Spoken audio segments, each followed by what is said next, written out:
et qui continue d'apporter son expertise et son expérience à la Côte d'Ivoire. Et son savoir-faire a suffisamment été démontré.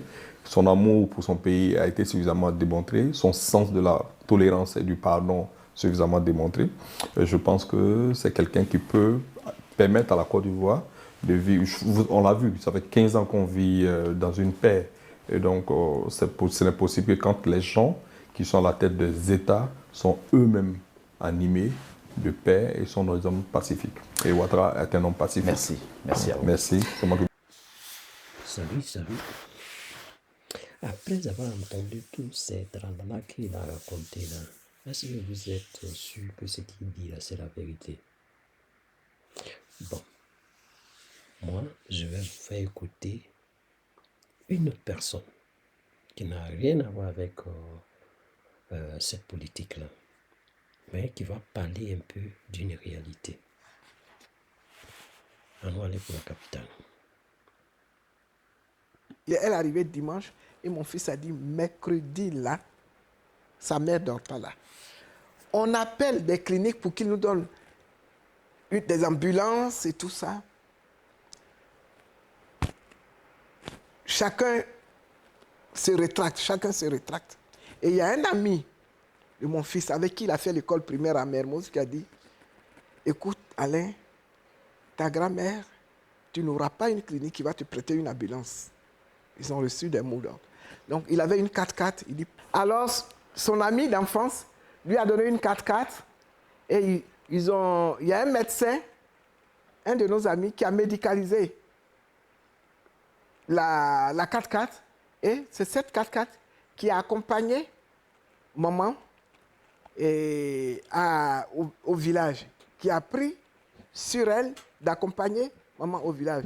Il y avait le fils de mon cousin Gosset, il y avait mon fils, il y avait 3 ou 4 voitures qui se suivaient. Au fur et à mesure, moi j'étais à Accra, ils me donnaient leur position. Et ils sont arrivés à Yamoussoukro, ils m'ont dit voilà, on est arrivé à Yamoussoukro, on a dépassé Yamoussoukro. Et à peine ont-ils dépassé Yamoussoukro, 15 minutes après, ma cousine m'appelle, ah, maman a le hockey. J'ai dit, bon, appelle ton cousin, mon fils, et dis-lui ça. Quand elle lui a dit, il dit, on retourne, comme on n'est pas très loin de Yamoussoukro, retournons à l'hôpital de Yamoussoukro. Ils ont fait demi-tour, ils sont retournés à l'hôpital, et là-bas, ils sont tombés sur une jeune médecin, une dame, qui les a reçus aux urgences. Elle a vu l'état de maman, elle a rapidement donné une ordonnance pour aller acheter le médicament.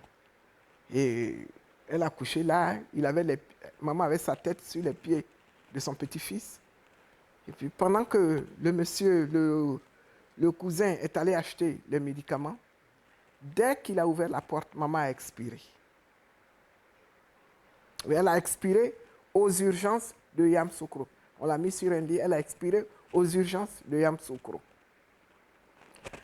Aussitôt après, voici un quart d'heure, le médecin a constaté, il dit, ah, la vieille est partie.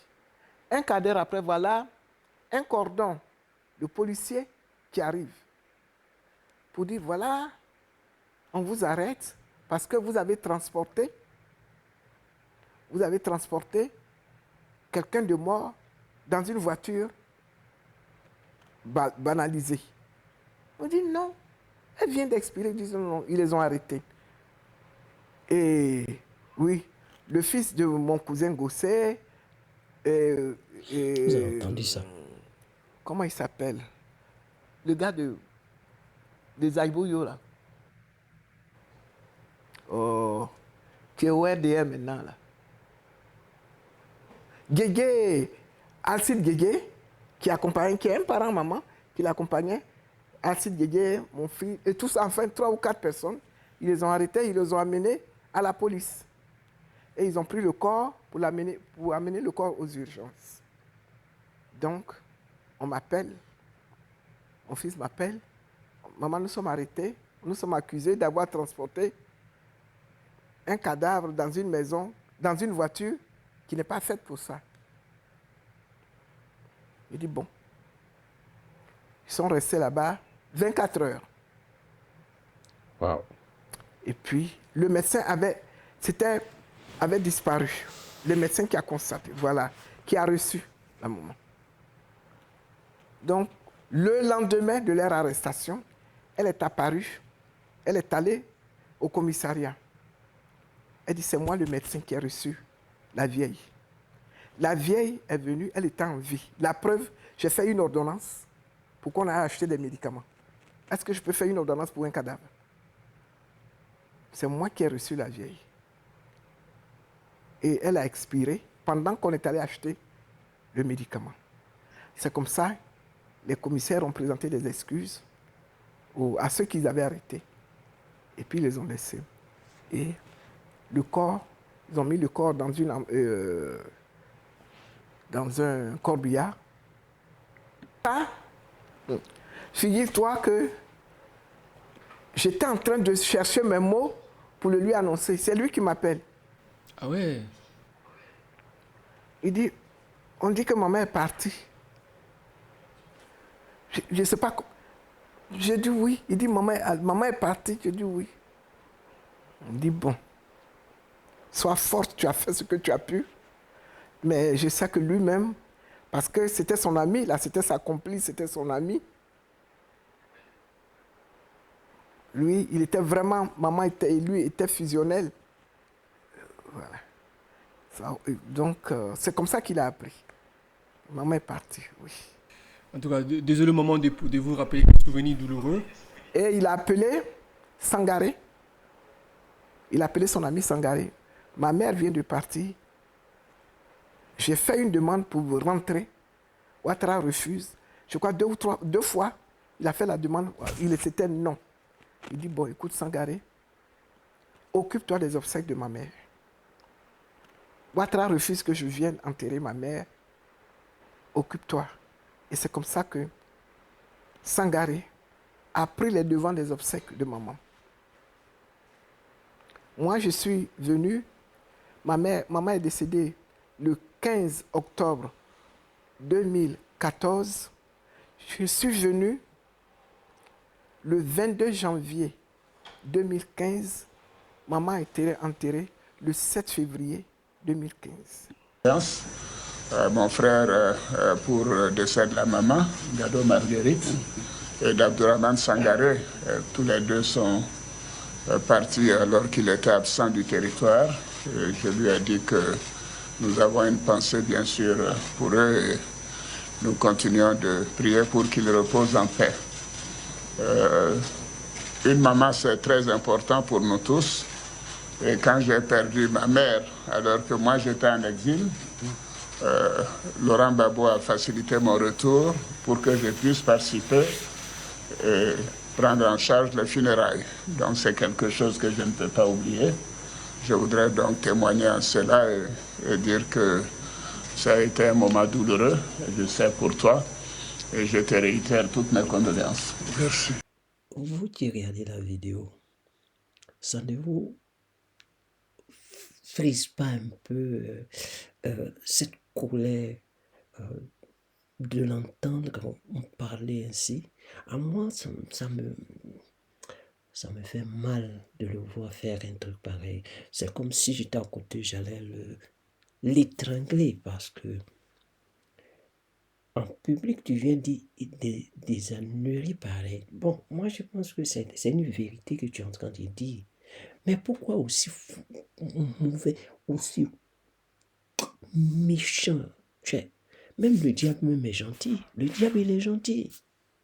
Le diable, il est gentil. Toi, tu es plus qu'un diable. Vous avez écouté sa sœur qui a parlé. Vous avez vu aussi, il était à La Haye, il n'est pas venu à l'enterrement de sa maman. Et il parle ici, oui. Moi, quand j'ai perdu ma maman, soi-disant maman, parce que c'est pas sa vraie mère, le président Laurent Gbagbo a envoyé le chercher, l'a fait rentrer en Côte d'Ivoire, il a fait tout ce qu'il devait faire. Mais On peut être aussi mauvais que ça. Vous avez écouté, les gars. Je vous laisse continuer et je vous laisse continuer. On va voir la suite.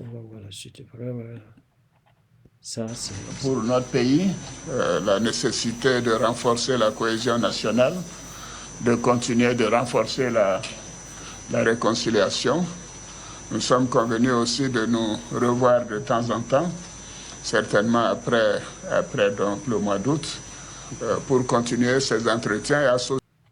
Regardez le visage de notre opa. Il voit en lui, c'est comme si il le regarde et puis il dit, mais tu me prends pour ton imbécile. Mais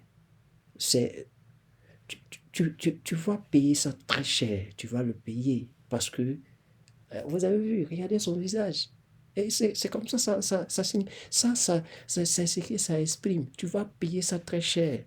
Pas que lui, il va mettre la main sur lui, ou bien il va envoyer des gens. Non, la nature va te faire payer ça. Va te faire payer ça. L'univers va te faire payer ça.